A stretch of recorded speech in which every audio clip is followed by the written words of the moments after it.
नमस्ते साथीहरु, हाम्रो यो गार्डनमा हजुरहरुलाई स्वागत छ। हाम्रो यो नर्सरीमा विभिन्न प्रकारका फुलहरू पाइन्छ। अनि यहाँ बगमबेलीहरू मजाले फुल्दै गरेका छन्। बगमबेलीका साथसाथै यी छेउछेउमा यी ह्याङ्गिङ प्लान्टहरू पनि मजाले बढ्दै हुर्किदै गरेका छन्। यहाँ तलतिर सयपत्रीहरू पनि हुर्किदै बढ्दै छन्। यहाँ पेन्जी फ्लावर मजाले फुलिराख्दैछ। कलर सबै छुटिसकेको छ। यो भ्यागुते फ्लावर हो। यो फुल्न खोज्दैछ।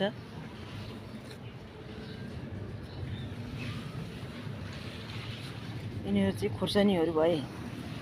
खुर्सानीहरू तरकारीका बिरुवाहरू, भेन्टा,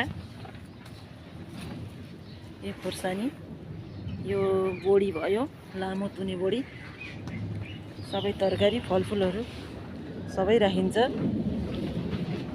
हो यता भित्तापट्टि जिरानिमहरू पनि हुर्किदैछ, बढ्दैछ। यता साना बिरुवाहरू पनि हुर्किदैछ। यहाँ मसिना साना तरकारीका बिरुवाहरू पनि उम्रिदैछन्। यसरी हामीले बिरुवा रोपेर र बिउ रोपेर मजाले छोपेर प्लास्टिकले छोपेर राख्यो भनेदेखि छिटो उम्रिन्छ। जाडो सिजनमा चाहिँ छिटो उम्रिन्छ। त्यही भएर मजाले छोपेर यसरी ढाकेर राखेपछि उम्रेर छिटो उत्पादन खान सकिन्छ।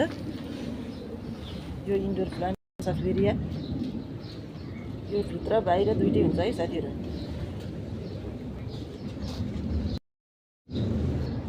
यी साना साना प्लान्टहरू हुर्किदैछ। यता स्नेक प्लान्टहरू पनि हुर्किदैछन्।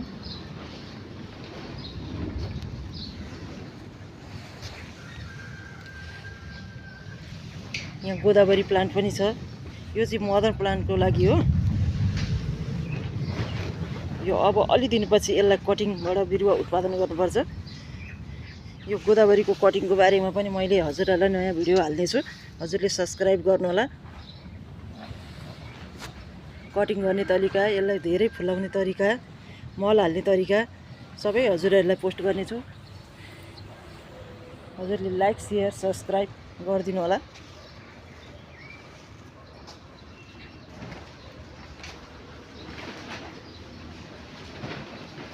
यो रोजमेरी हो, सानो बिरुवा हुर्किदैछ। यो पनि कटिङबाटै उत्पादन गरेको हो। यसको पनि कटिङ कसरी गरेर कसरी राखिन्छ, कसरी उत्पादन गरिन्छ भन्ने कुरा सिकाउने छु।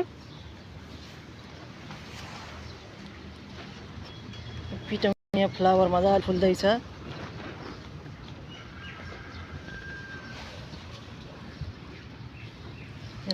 लाउरे डालियाको बिरुवा पनि हुर्किदैछ। यो स्नेक प्लान्ट हो।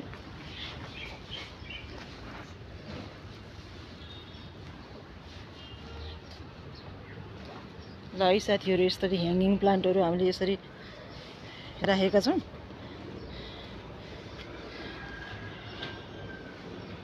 मजाले यो गमला भरि भएर भरिन्छ, ह्याङ हुन्छ।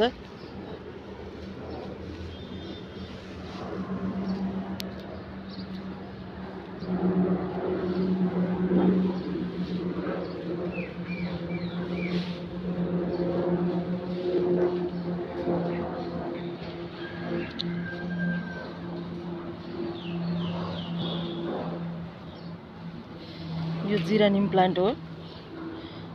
यो पनि हामी आफैले कटिङबाट उत्पादन गरेर बनाएको बिरुवाहरू हो। यो जिरानिमको कटिङ गर्ने तरिका पनि मैले सिकाउने छु। हजुरले सब्स्क्राइब गर्न चाहिँ नभुल्नु होला।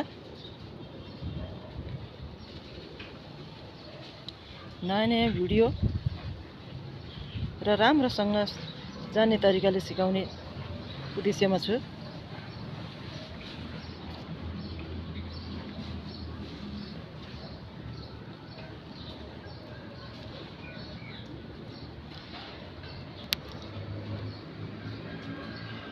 यो अलिकति अगाडिको जिरानिम भयो, यो अलिकति पछाडिको भयो, यतापट्टिको अलिकति अगाडिको भयो। यो हुर्किसकेको छ।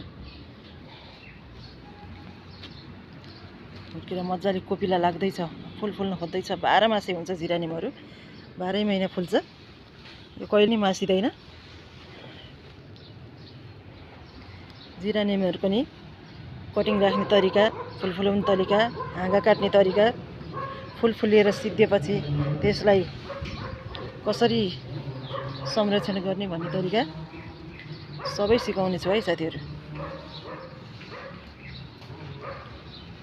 अहिले चाहिँ सरस्वती हजुरहरूलाई हाम्रो नर्सरी गार्डनको बारेमा भन्दैछु।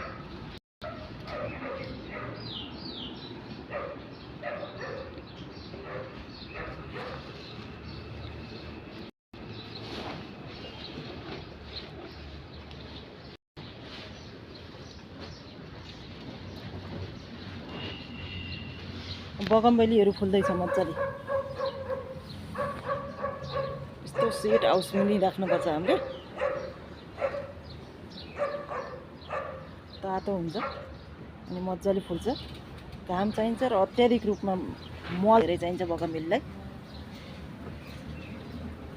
अनि बेला बेलामा यस्तो टुप्पो पिन्चहरू गरिदिरहनु पर्छ साथीहरू। यसरी टुप्पो पिन्च गर्नुपर्छ अनि यो बोनसाई गराउन एकदम सजिलो हुन्छ।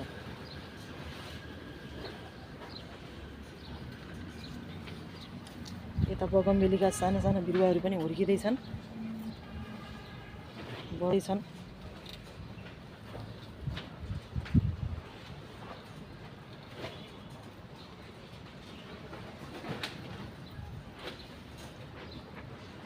हाम्रो यो काठमाडौँमा रहेको नर्सरी एकदम राम्रो र घना छ।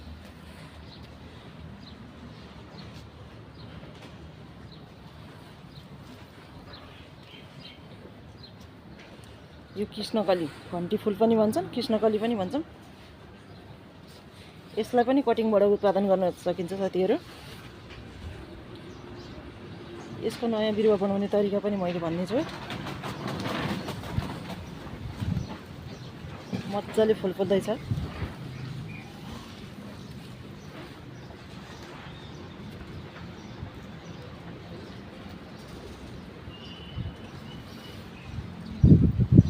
छेउछेउमा ह्याङ्गिङ गमलाहरू मजाले सजिराखेका छन्।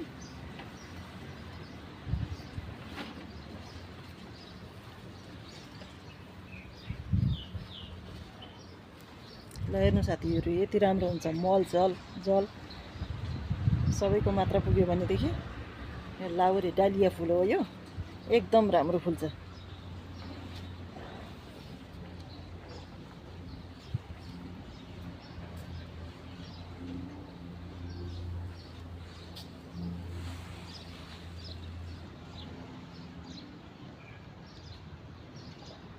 हजुरहरूलाई कुनै फुलको माग गर्नु छ भनेदेखि हजुरहरूले कमेन्टमा नम्बर छोडिदिनु होला प्लिज।